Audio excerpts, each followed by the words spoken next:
ভাই গাছ কি আপনার? হ্যাঁ ভাই, গাছ তো আমারই। ভাই আপনার কাছ থেকে আম পারলাম, আপনি কিছু বলতেছেন না, আবার হাসতেছেন ভাই, বিষয়টা বুঝলাম না।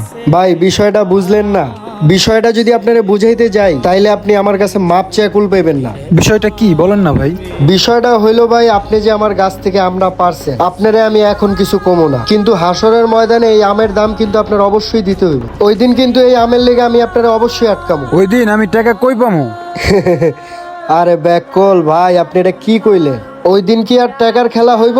ওই দিন হইব সোয়াব আর গুনাহের খেলা। ওই দিন আপনার যত সোয়াব আছে ওই সব সোয়াব আমারে দিয়া দিতে হইব।